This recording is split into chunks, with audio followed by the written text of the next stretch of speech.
রসে মেতে রইল মধুর কৃষ্ণ নাম কেউ নিল না, শুধু মিছে মায়ায় বদ্ধ হয়ে রইল কৃষ্ণ নাম কেউ নিল না, বাবা কেউ তো হবি বলল না গো মধুর কৃষ্ণ নাম কেউ নিল না, জীবের তারে তারে তারে যাবে মধুর কৃষ্ণ নাম কেউ নিল না, জীবের হাতে ধরে নাম বিলাইবে মধুর কৃষ্ণ নাম কেউ নিল না, জীবের পায়ে ধরে নাম বিলাইয়ে দিবে মধুর কৃষ্ণ নাম কেউ নিল না, বলি আচল ডালে নাম বিলাইবে কেউ নিল না, চন্ডালে নাম বিলায়ে কৃষ্ণ নাম কেউ নিল না, কৃষ্ণ নাম কেউ নিল না, দাদা বলিল না লয়ে কৃষ্ণ নাম, দাদা বলিল না লয়ে কৃষ্ণ নাম, প্রতি ঘরে ঘরে গিয়া করো এই ভিক্ষা এই ভিক্ষা বলো কৃষ্ণ গাও কৃষ্ণ কর কৃষ্ণ শিক্ষা করো করো এই শিক্ষা, যে হরিনাম নেয় যে কৃষ্ণ নাম নেয় তাকে নাম দেওয়ার দরকার নেই, যে হরিনাম নেয় না তাকে নাম দেবে। তাহলে যদি মারে মার খাবে, মারও খাবো, হ্যাঁ মার না খেলে তো নাম দিতে পারবে না। যতদিন পর্যন্ত স্কুলে মাস্টারমশাইরা ছেলে মেয়েদেরকে শাসন করত ততদিন পর্যন্ত শিক্ষাটা সঠিক জায়গায় ছিল। যেদিন থেকে শাসন উঠে গেল শিক্ষাও গাছে উঠে গেল। ছাত্রদের প্রতি যদি মাস্টারমশাইয়ের প্রতি ছাত্রর একে অপরের প্রতি যদি আনুগত্য না থাকে শিক্ষা কোনোদিন সম্পূর্ণভাবে প্রকাশ হতে পারে না। শিক্ষা যদি ব্যবসায়ী হতো তাহলে সুদামা আর কৃষ্ণ কোনোদিন একই গুরুর কাছে লেখাপড়া করতে পারত না। একটা রাজার ছেলে একটা ভিখিরির ছেলে। শিক্ষা কোনোদিন ব্যবসা নয়, শিক্ষা আবরণে নয়, শিক্ষা আচরণে। যে নদী হারায়ে স্রোত চলিতে না পারে সহস্র শৈবাল ধাম বাঁধে আসি তারে, যে জাতি জীবন হারা অচল অসার পদে পদে বাঁধে তার জীর্ণ লোকাচার। আমি আমাদের মেদিনীপুর বিদ্যাসাগর ইউনিভার্সিটির ছাত্র, সেই সূত্র ধরে শান্তিনিকেতনে অনেক ছেলে মেয়েদের সঙ্গে আমার বন্ধুত্ব ছিল, সখ্যত্ব ছিল, পরিচয় ছিল।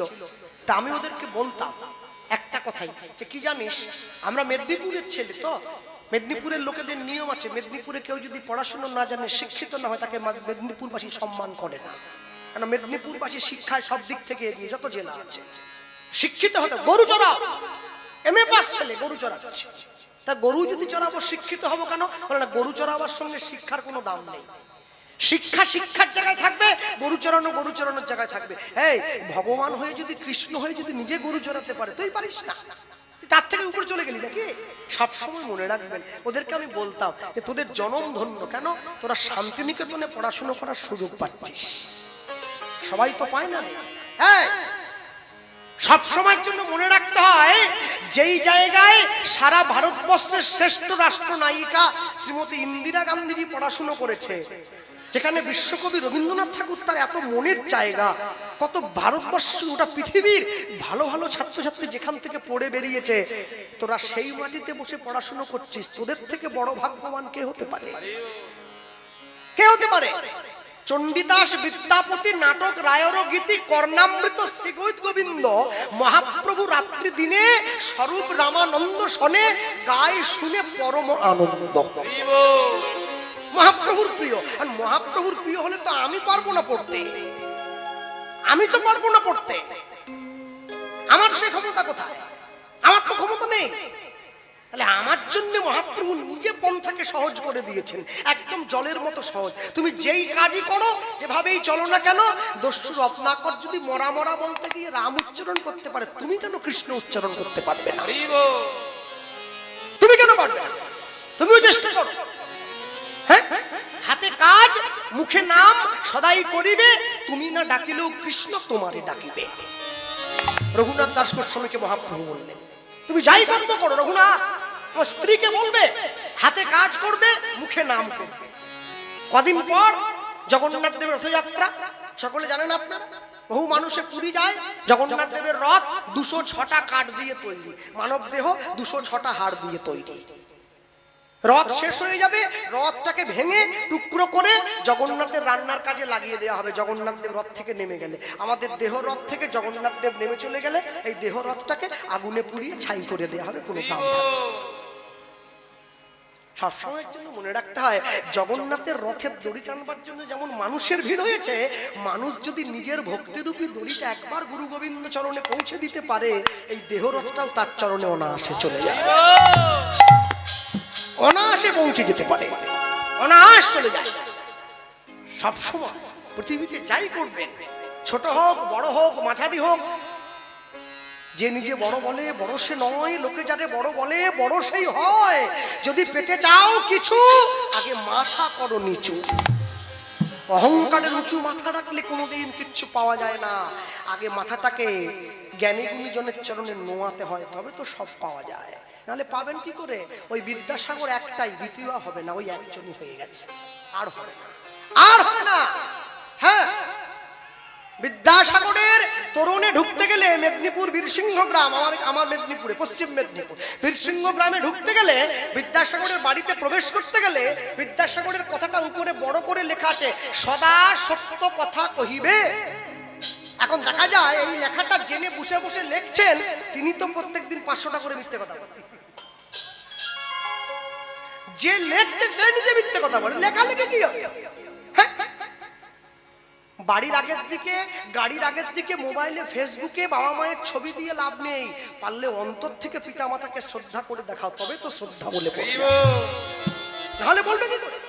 নিতাই চাঁদ বাংলায় ফিরে এসেছে। কোথায় এসেছে?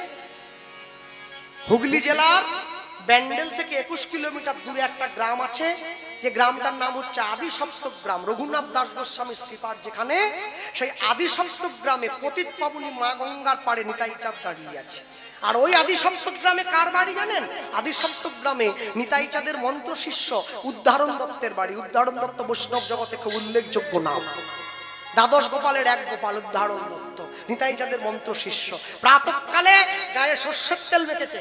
আর একটু বলে নেই, উদ্ধারণ দত্তের গায়ের রং কুচকুচে কালো, আমার থেকেও কালো, একদম কালো। গলায় মোটা মোটা তুলসীর মালা, বেঠে মানুষ, পেটটা ভুঁড়ি আছে। সকালবেলা ঘুম থেকে উঠে সর্ষের তেল মেখে গঙ্গায় স্নান করতে আসছে।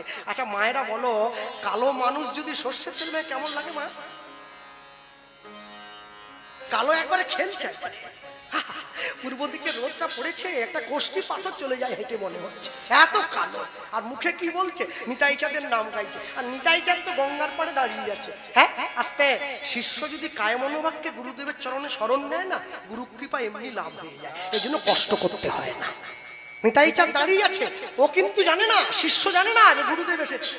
উদ্ধারণ দত্ত আসছে, মুখে বলছে, কি বলছি জানো? নিতাই নিতাই নিতাই নিতাই নিত্যানন্দ নাম, গৌর গৌর গৌর গৌর গৌর গুণধাম, নিতাই নিতাই নিতাই নিতাই নিত্যানন্দ নাম। আস্তে গৌর গৌর গৌর গৌর গৌর গুণধাম।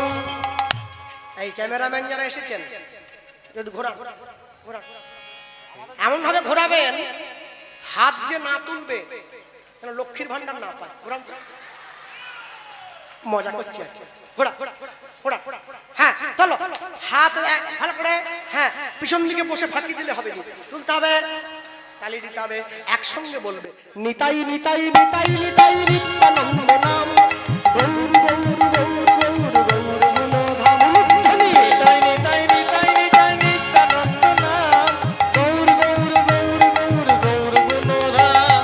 নিতাই নিতাই নিতাই নিতাই নিত্যানন্দ নাম, গৌর গৌর গৌর গৌর গৌর গুণধাম। নিতাই নিতাই নিতাই নিতাই নিত্যানন্দ নাম, গৌর গৌর গৌর গৌর গৌর গুণধাম। নিতাই নিতাই নিতাই নিতাই নিত্যানন্দ নাম,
নিত্যানন্দ গৌর গৌর গৌর গুণরাম শ্রী গুরু নিতাই গৌর প্রেমানন্দে হরি হরি নিতাই হরি হরি ছাপ দিয়ে গিয়ে বলল গঙ্গার জলে। নিতাই চাঁদ দাঁড়িয়েছিল পাড়ে, মনে মনে ভাবছে কেউ বোধহয় আমার নাম নিয়ে ডুবে বলল, এই উঠে আয় উঠে আয়, ওরে ওরে ওরে ওরে অবলা সন্তান, আত্মহত্যা মহাপাপ, নরকে গমন, উঠে আয় উঠে আয়, আমাকে দোষের ভাগিদার করলো কৃষ্ণ। নিতাই চাঁদ মনে মনে ভাবছে কেউ বোধহয় ঝাঁপ দিয়ে ডুবে মরছে। ও তো ডুবে মরার জন্য ঝাঁপায়নি, স্নান করবার জন্য ঝাঁপ দিয়ে। এখন ডুব দিয়ে যখনই গলার থেকে মাথা পর্যন্ত তুলে ধরেছে, এইবারে মায়েরা মনে রেখেছিল তো, কালো লোক সর্ষের তেল মাখা ঝাঁপ দিয়ে পড়েছে গঙ্গার নুন জলে। বলো, পানকৌড়ি পর্যন্ত ফেল হয়ে যাচ্ছে, এত কালো। কৃষ্ণকলি আমি তারেই বলি, কালো তারে বলে গায়ের লোক। মেঘলা দিনে দেখেছিলেন কালো মেয়ের কালো হরিণ চোখ। নিতাই চাঁদ মনে মনে ভাবছে আমি জীবনে অনেক কালো দেখেছি, এইরকম কালো আমি দেখিনি। ওরে কালো, এই কে রে, উঠে আয়। শিষ্যের কিন্তু গুরুদেবের মুখটা মনে আছে, গুরুদেবের কিন্তু শিষ্যের মুখটা মনে নাই। উদ্ধারণ দত্ত সাঁতার দিয়ে গঙ্গার পাড়ে এসে সোজা গিয়ে নিতাই চাঁদের চরণে পড়ল। জয় নিতাই।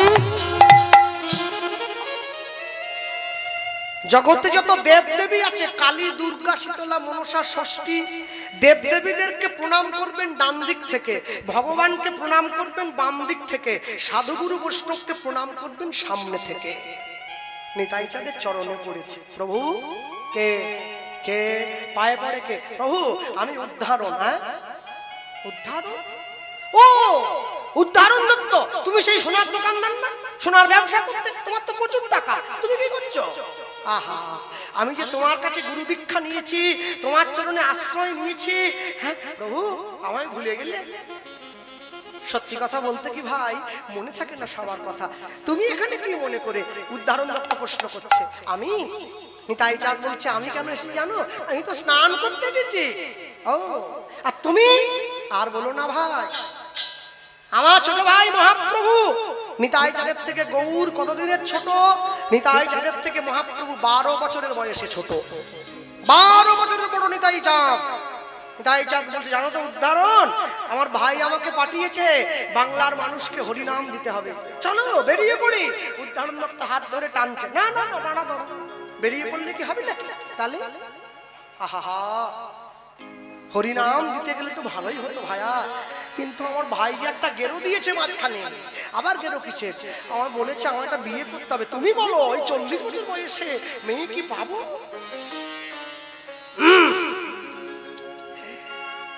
1 লাখ টাকা নিয়ে যারা কীর্তন করছে তারা মেয়ে পাচ্ছে না। মানে এক পালা 1 লাখ, এক পাড়ো, তারা মেয়ে পায় না। মেয়ের বাপ মা তো জেদ ধরে বসে আছে, চাকরি ছাড়া দিবনি, সরকারি চাকরি, খবরদার দিওনি, কখন যে চলে যাবে। আহা, রাত্রেবেলা ঘুমোবে, সকালে উঠে দেখবে চাকরি নাই, নোট হয়ে গেছে, ব্যাস শেষ। চুরির চাকরি চোরে নিয়ে চলে যাবে যে কোনো মুহূর্তে। নিতাই চাঁদ বলে যারা এত টাকা নিয়ে হরিনাম করে ওরা মেয়ে পায়নি, আমি বিনা পয়সায় হরিনাম দিয়ে আমাকে মেয়ে কে দেবে? উদ্ধারণ দত্ত বলে প্রভু এই জগতে শিষ্যরা গুরুদের জন্য অনেক কিছু করেছে, আমি তোমার প্রথম শিষ্য হব যে তোমার জন্য মেয়ে দেখবো, চলো আমার ঘরে চলো।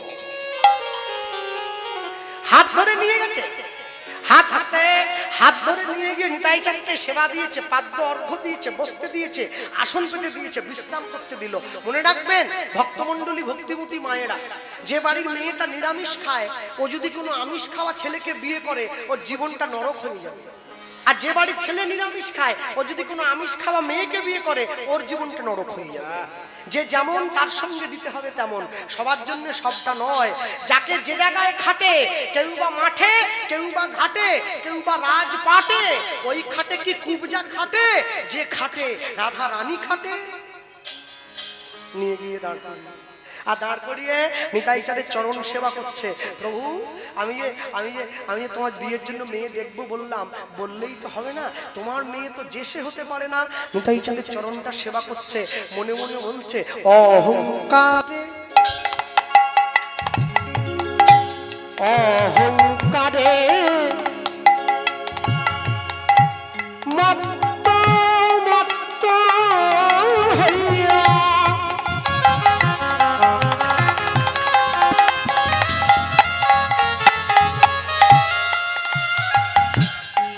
আমরা নিতাই পদ নিতাই পদ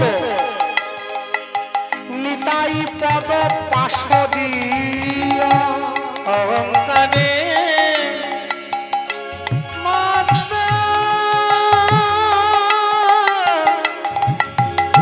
হইয়া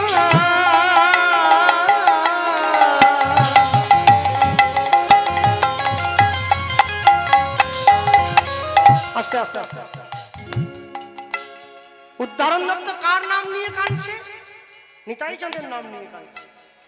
নিতাই বলে কাঁদো, গৌর বলে কাঁদো, কৃষ্ণ বলে কাঁদো, তোমাকে সংসারের জন্য আর কাঁদতে হবে না। আর সংসারের জন্য কাঁদবে, সংসারী জীব তোমায় আরো বেশি করে কষ্ট দেবে। ভগবানের নামে কাঁদছে। অহংকারে নিচে অহংকারে মত্ত হইয়া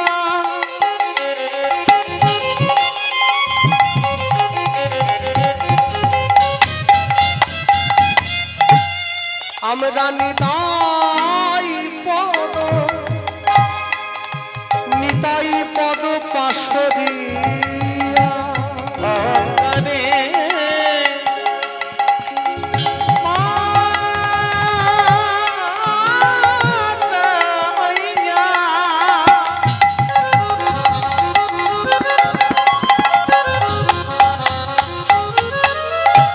আমরা নিতাই পদ নিতাই পদ পাশরিয়া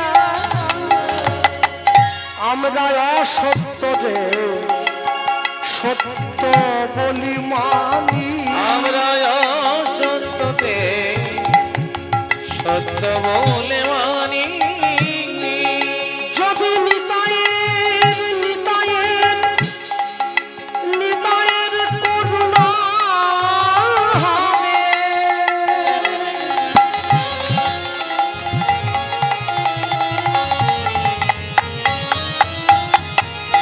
তোমরা ব্রজে রাধা কৃষ্ণ পাবে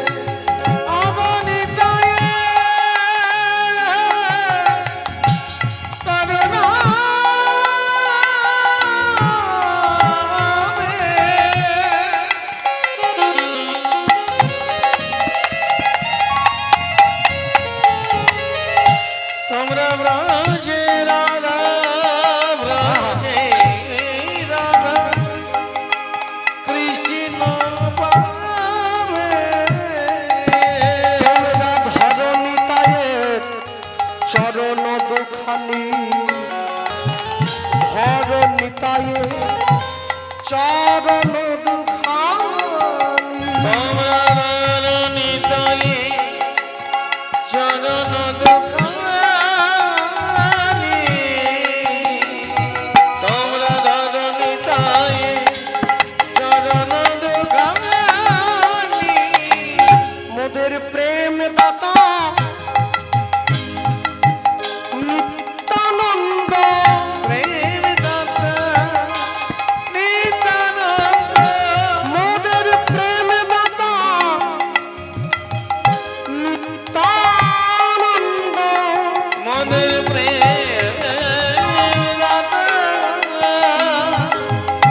নিত্যানন্দ বলি যার কৃপাতে দূরে যাবে মায়া দ্বন্দ্ব মদের প্রেম দাতা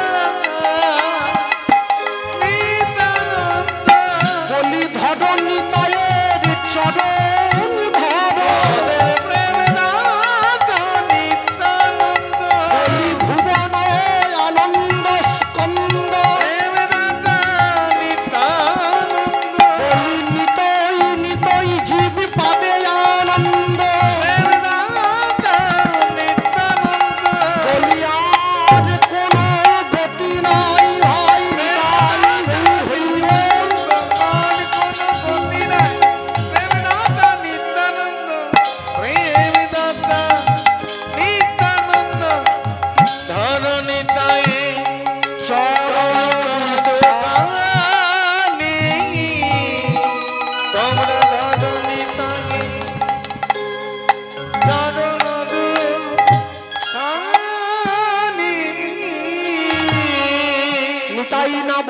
মুখে মজিল সংসার দুঃখে, সেই পশু বড় দুরাচার, সেই পশু বড় দুরাচার। আস্তে সেই পশু বড় দুরাচার। ভগবান জীবনে দুবার হাসে। যখন নার্সিংহোমের বিছানায় রুগী গিয়ে শুয়ে থাকে, ডাক্তার গিয়ে রুগীর সামনে দাঁড়িয়ে বলে আপনার কোনো চিন্তা নেই, আমি যখন আছি আপনি বাঁচবেন। ভগবান হাসছে ডাক্তারের দিকে তাকিয়ে, বলে হ্যাঁ গো ডাক্তার, তুমি যে ওকে বাঁচার গ্যারেন্টি দিচ্ছ, তুমি নিজে কতক্ষণ বাঁচবে তোমায় সে গ্যারেন্টি কে দিল? একটু মনের জোরটা বাড়াচ্ছিলাম। আরেকবার ভগবান হাসে, তখন যখন দুই ভাই ফিতা ফেলে জায়গা ভাগ করে, তোর 5 কাঠা আমার 5 কাঠা, তখন ভগবান হাসে, কার সম্পত্তি কাকে দাও রে? পরের জায়গা পরের জমি ঘর বানাইয়া আমি রই, আমি তো সেই ঘরের মালিক নই। যে দেহ আপন জ্ঞানে যতন করো রাত্রি দিনে, সাজাও কত ভূষণ আবেশ, পরমাত্মা ভগবান যেদিন হবে অন্তর ধ্যান, শ্রীগাল কুকুরের ভুক্ত অবশেষ। ভগবান সব সইতে পারে, ভক্তের নয়নের জল আর ভক্তের অহংকার সইতে পারে না। নিতাই চাঁদের চরণে যখন উদ্ধারণ দত্তের নয়নের জল পড়েছে, উঠে বসেছে কে? নিতাই চাঁদ। উঠে বসে উদ্ধারণ দত্তকে বলছে, উদ্ধারণ তোমার চোখের জল কেন প্রভু? তোমায় তো কোনোদিন অন্য কিছু দিয়ে বাঁধা যাবে না, কোনো দড়ি দিয়ে, কোনো চেন দিয়ে, কোনো শেকল দিয়ে তোমায় তো বাঁধা যায় না। বাঁধাই যদি যেত তাহলে মা যশোদা তোমায় দড়ি দিয়ে বেঁধে ফেলতে পারত। বাঁধাই যদি যেত তাহলে দুর্যোধন শিকল দিয়ে বেঁধে ফেলতে পারত। বাধা তো তোমায় যাবে না, বাধা তোমাকে একটা উপায়েই যায়, হৃদয়ের বিশুদ্ধ ভালোবাসা দিয়ে তোমায় বাঁধা যায়। হ্যাঁ, আর যখন সামনে গিয়ে বলছে, তুমি যখন আমার চরণে নয়নের জল দিলে, আমি গৌরকে সাক্ষী রেখে তোমায় আশীর্বাদ করছি উদ্ধারণ, মেয়ে তুমি পাবে, চিন্তা করে দেখো না, মেয়ে তুমি ঠিক পেয়ে যাবে। হ্যাঁ, উদ্ধারণ দত্ত নয়নের জলটা মুছে নিতাই চাঁদকে বিশ্রামে দিয়ে ঘর থেকে বাইরে এসেছে। আস্তে সব সময়ের জন্য যারা বসে আছেন আজকে ভগবানের কথা শুনছেন, ঘরে ফিরবেন, প্রসাদ পাবেন, একটা কথা মনে রাখবেন, ভগবানের নাম যারা করে, ভগবানের নাম যারা করায়, ভগবানের নাম যারা শোনে, এদেরকে কোনোদিন কটু কথা বলতে নেই, এদেরকে কোনোদিন কটূক্তি করতে নেই। 64টা অপরাধের মধ্যে শ্রেষ্ঠ হলো বৈষ্ণব অপরাধ। আপনার ভালো না লাগে আপনি শুনবেন না, আপনি যাবেন না, কিন্তু যে শুনছে ওকে বাধা দিচ্ছেন কেন? ওকে বাধা দেওয়ার অধিকার আপনার নেই, কেন দিচ্ছে? ওকে বাধা দিয়ে হরিনামের দুর্নাম করে যারা শুনছে তাদের বদনাম করে, দয়া করে নিজের অপরাধের বোঝাটা বাড়াবেন না। দুঃখ কি লাগে জানেন? যে গ্রামে 50টা মুসলমান বাড়ি আছে সে গ্রামে একটা মসজিদ তৈরি হয়ে যায়, যে গ্রামে 500 হিন্দু বাড়ি আছে একটা মন্দির তৈরি হয় না। মানুষের জীবনে সব থেকে বড় দুঃখ। আজকে কেন আমাদের এই দুর্দশা, কেন আমাদের জীবনে এত কষ্ট? কেন কষ্ট জানেন? আমাদের জীবনে একতা বিনষ্ট হয়েছে, আমাদের জীবনের পারস্পরিক সৌহার্দ্য নষ্ট হয়েছে। একটা মুসলমান বাড়ির ছেলে সে যদি টুপি পরে, নামাজ পড়ে, মসজিদে যায়, সে যদি আল্লাহকে ভালোবাসে, লুঙ্গি পরে, পাঞ্জাবি পরে, তাকে বাকি মুসলমানরা সম্মান করে, সালাম আলাইকুম। একটা হিন্দু গলায় তুলসীর মালা পরলে, কপালে তিলক দিলে 50 জন তাকে টোন কাটে। এটা আমাদের জীবনের সব থেকে বড় লজ্জা, আমাদের জীবনের সব থেকে বড় দুর্দশা। আমরা মানুষ হয়ে নিজেদের ভালো চিনতে পারলাম না। শোনো, কারো যদি শরীর দুর্বল লাগে সে সুগার পরীক্ষা করাও, সুগার হয়েছে কিনা। কেউ যদি নাকে গন্ধ না পাও তাহলে করোনা পরীক্ষা করাও, করোনা হয়ে গেল কিনা। আর হিন্দু হয়ে যদি হিন্দুত্বের বিরুদ্ধে কাঠি করতে ইচ্ছা হয়, রক্ত পরীক্ষা করাও, রক্ত ঠিক আছে তো, ভেজাল নেই তো। 100 জাতি হয়ে আরেকশো জাতির বিরুদ্ধে কেউ কোনোদিন ক্ষতি চায় নাকি? হ্যাঁ, ক্ষতি চায়? দিবে আর নিবে, মিলিবে মেলাবে, যাবে না ফিরে এই ভারতের মহামানবের সাগর তীরে। মুসলমানদের ধর্মগুরু হযরত মুহাম্মদ তার মুসলিম ভাইদেরকে বলেছিলেন, আমি আল্লাহ নই, আল্লাহর দূত। খ্রিস্টানদের ভগবান যীশু খ্রিস্ট তার খ্রিস্টান ছেলে মেয়েদের বললেন আমি ঈশ্বর নই, ঈশ্বরের সন্তান। কুরুক্ষেত্রের মাঠে গিয়ে ভগবান শ্রীকৃষ্ণ অর্জুনকে বললেন আমি স্বয়ং ভগবান। যার জন্য তো কোর্টে গিয়ে লাল কাপড়ে মোড়া বইতে হাত দিয়ে শপথ বাক্য পাঠ করানো হয়, যাহা বলিব সত্য বলিব, সত্য ছাড়া মিথ্যা বলিব না। ওটা কোরআন নয়, ওটা বাইবেল নয়, শ্রীমদ্ ভগবত গীতা। যারা কোর্টে গীতা রেখেছে ওরা কি আমার মতো অল্প শিক্ষিত নাকি? তারা জানে গীতায় কোনো মিথ্যা নাই, মানুষের জীবনে জানার কোনো শেষ নাই। কেউ যদি গীতায় হাত দিয়ে মিথ্যে কথা বলে, ইহজগতের কোর্টে ছাড়া পেয়ে গেলেও ঈশ্বরের কোর্টে বিচারটা তোলা থাকবে। জীবনের ঠিক সময়ে গিয়ে বিচারের ফল তাকে নিয়ে নিতে হবে। গীতা বড় হিন্দু ভাই, গীতার মতো জিনিস নাই। ভালো লাগুক আর না লাগুক রোজ খাবে তিতা, ইচ্ছা করুক আর না করুক রোজ পড়বে গীতা। এক পকেটে মোবাইল থাকবে, আরেক পকেটে গীতা থাকবে, তবে তো জীবনে ব্যালেন্স থাকবে। নাহলে কি করে থাকবে? এক রবিবার করে বাড়ির সবাই মিলে মাছ মাংস এনে খাও, আরেক রবিবার করে বাড়ির সবাই মিলে মন্দিরে গিয়ে ভগবানের ভোগ পাও, তবে তো জীবনে ব্যালেন্স থাকবে। মাসে একদিন করে বাড়ির সকলে মিলে সিনেমা দেখতে যায়, মাসে একদিন করে কীর্তন শুনতে যাও, তবে তো জীবনে ব্যালেন্স থাকবে। নাহলে থাকবে কি করে? ভক্তমণ্ডলী ভক্তিমতী মায়েরা উঠে এসেছে,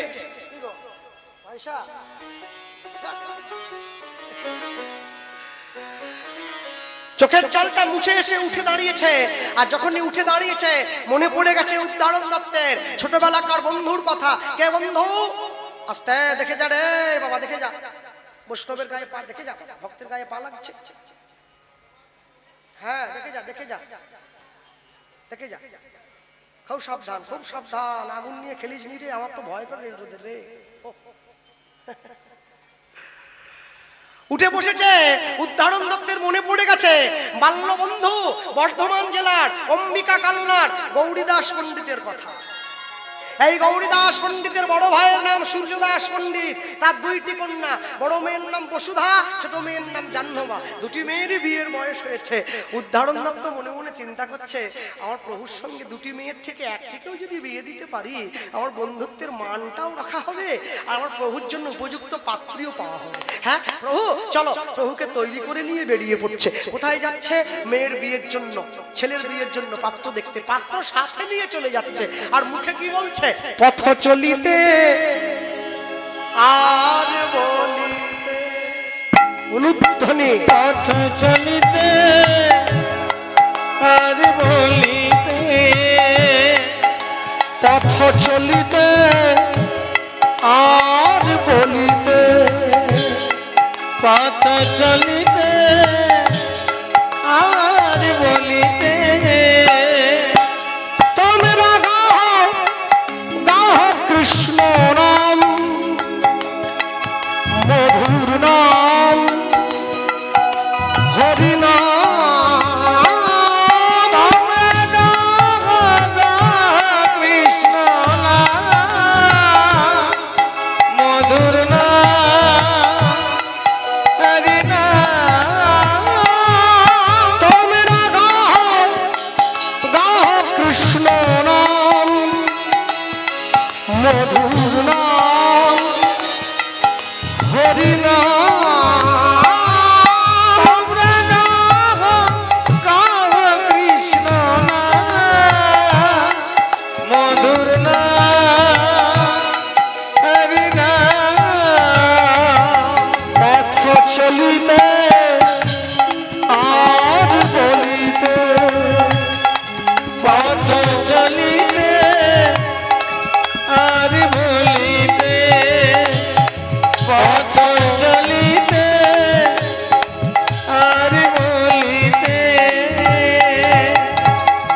সম্মুখে আধার রাত্রি,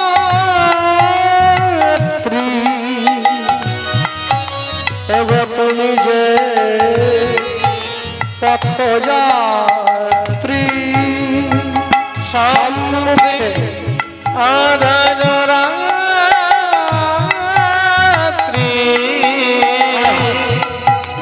ওগো ওগো তুমি যে পথযাত্রী, বল সম্মুখে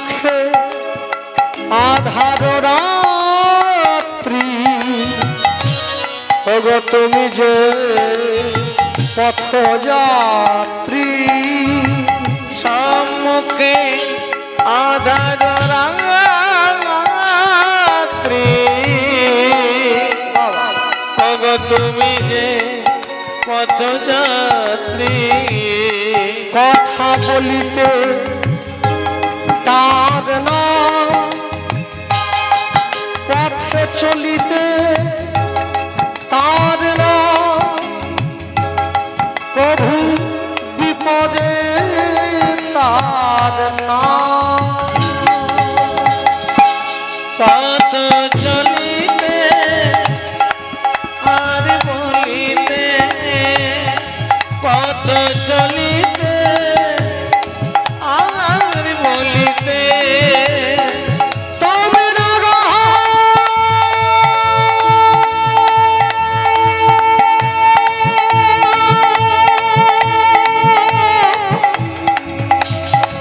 কৃষ্ণ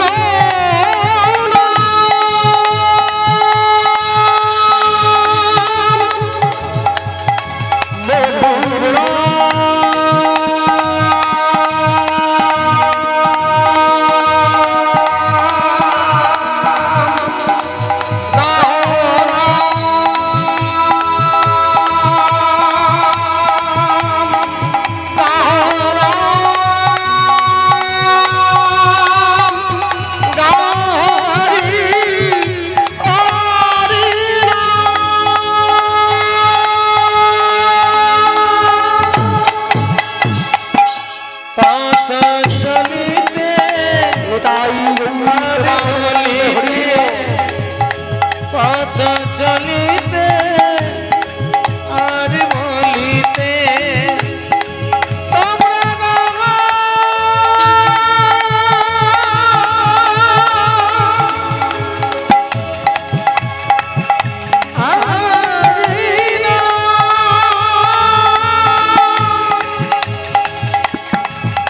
কৃষ্ণ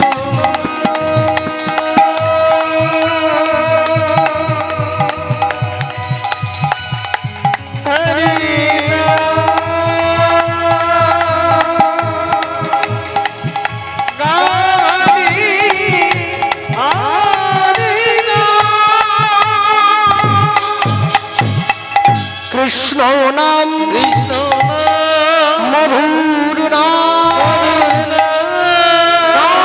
হরি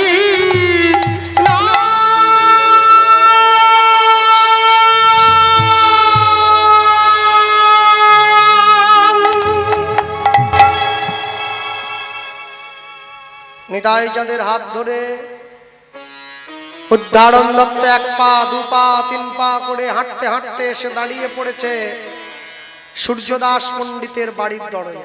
আস্তে, সূর্যদাস পণ্ডিতের ছোট ভাইয়ের নাম গৌরীদাস পণ্ডিত। নবদ্বীপ থেকে নিমাই যখন সন্ন্যাস হয়ে চলে গেল, সবাই নিমাইকে দেখতে গিয়েছিল, শুধুমাত্র দুজন যায়নি। প্রথম জন হচ্ছে বিষ্ণুপ্রিয়া দেবী, যার কাছে অনুমতি ছিল না গৌর দেখতে যাবে বলে। আরেকজন যায়নি, সে হচ্ছে এই গৌরীদাস পণ্ডিত। আচ্ছা, সকলে আপনারা নিমাই সন্ন্যাস লীলা কীর্তনে শুনেছেন, বিষ্ণুপ্রিয়া দেবীর কাছে অনুমতি ছিল না নিমাইকে দেখতে যাওয়ার জন্য। কেন? মহাপ্রভু নিতাই চাঁদের হাত দিয়ে বলে পাঠিয়েছিল, দাদা সন্ন্যাসী হওয়ার আগে যদি মায়ার মুখটা দেখি সন্ন্যাসে বাধা হয়ে যাবে। আচ্ছা, কোন মূল গায়ন এটা বলেনি বিষ্ণুপ্রিয়া মহাপ্রভুকে দেখতে যায়নি, এটা ঠিক। মহাপ্রভু কি বিষ্ণুপ্রিয়ার কাছে আসেনি?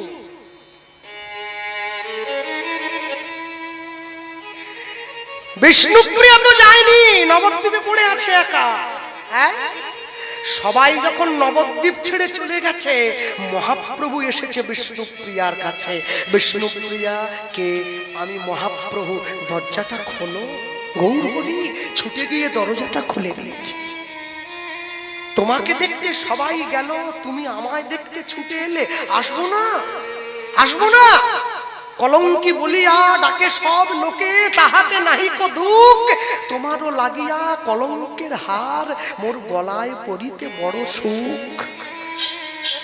যে গৌরকে শান্তিপুরে দেখার জন্য সবাই ছুটে গেছে, সেইখানে যে গৌর আছে সে তো মুখ্য নয়, সে তো গৌণ। তোমার ঘরের দরজায় হাত পেতে যে দাঁড়িয়ে আছে সে তো মুখ্য। অনুমতি দাও, আমি সন্ন্যাসী হব। অনুমতি দাও, ইচ্ছা ছিল চিতে তব প্রেম লয়ে আশা দিব দুজন। মুই অভাগিনী পড়িয়া রহিনু পেল তোমায় সবজন। কাঁদিয়া কাঁদিয়া গৌর বলিয়া হইনু পাগল পারা। নয়নের গতি হইয়াছে মুই হইনু আত্মহারা।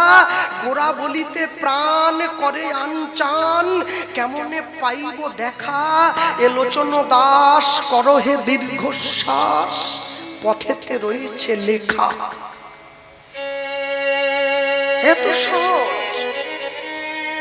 আরে কৃষ্ণ যখন বৃন্দাবন থেকে চলে যায়, রাধারানীকে কথা দিয়ে গিয়েছিল, রাধে আমি আজ যাচ্ছি, কাল আসবো। শুনেছেন তো সকলে, কাল বলে কালা গেল মধুপুর, সেকালের কত বা বাকি। আর যৌবন সায়রে সরিতেছে ভাটা, তাহারে কেমনে রাখি। নারীরও যৌবন জোয়ারেরও জল, গেলে না ফিরিবে আর। জীবন থাকিলে বধুয়া পাইব, যৌবন মেলানো ভার। যৌবনের গাছে না ফুটিতে ফুল, ভ্রমর উড়িয়া গেল এ ভরা যৌবন। বিফলে গোয়াইনু বধু না ফিরিয়া এলো। যাও সহচরী জানিয়া আইস, বধু আসে কিনা আসে মিঠুরের পাশে। আমি যাব চলি কহে দ্বিজ চণ্ডীদাস। হরিবল হরিবল। রাধারানীর মনে তবু আশা ছিল আমার কৃষ্ণ আসবে। আচ্ছা, বিষ্ণুপ্রিয়ার মনে কি কোনো আশা আছে আমার গৌর আসবে? না, তো জেনেই গিয়েছে আমার স্বামী সন্ন্যাসী হয়েছে, আর আসবে না, আর আসবে না। সবাই ছুটে গেল গৌরকে দেখতে, বিষ্ণুপ্রিয়া যায় নাই। আর কে? এই গৌরীদাস পণ্ডিত গেল না। কি করে দেখবো তোমার এই রূপ, সহ্য করতে পারবো না। আমি তো দেখেছি চাকর চিকুর কেশ, কৃষ্ণ কৃষ্ণ বলে হলুদ শাড়ি পরে নৃত্য করো তুমি, শিবাসাঙ্গী নায় বেশ। আমি সহ্য করতে পারবো না প্রভু, কি করে দেখবো? আচ্ছা, ভক্ত যদি ভগবানের কাছে না যায়, ভগবান তো ভক্তের কাছে আসতে পারে।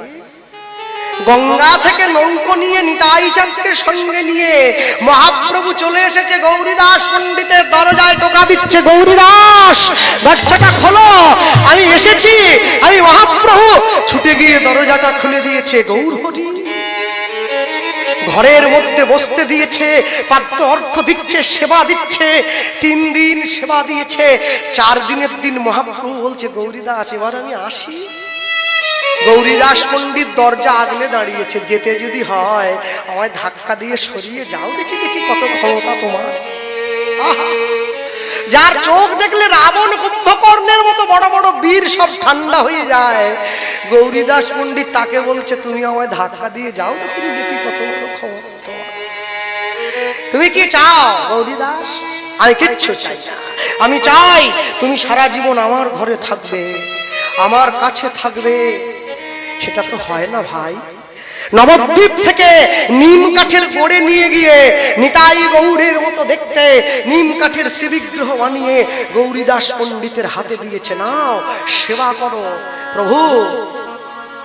গৌরীদাস পণ্ডিত ছুটে গিয়ে একবার কাঠের নিতাই গৌরের হাত পাটা টিপে দেখছে, আর একবার ছুটে গিয়ে সচল নিতাই গৌরের হাত পাটা টিপে দেখছে। আমি সারা জীবন সচল নিতাই গৌরের চরণে ফুল দিয়েছি, এই অচল কাঠের ঠাকুরে ফুল তো আমি দেব না, আমি দেব না।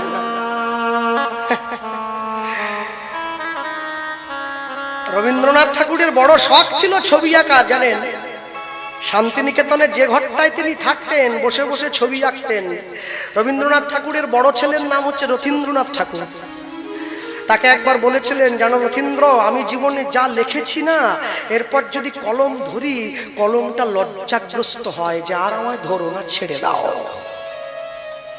কত লিখেছি, তাহলে ভাবো যে কলম লজ্জা পেয়ে যাচ্ছে, আমায় আর ধরো না। জানলার বাইরে পাড়ার ছেলেগুলো দাঁড়িয়ে থাকতো, রবি ঠাকুর কখন কি লিখছে একটু উকি বেড়ে একটু দেখবে।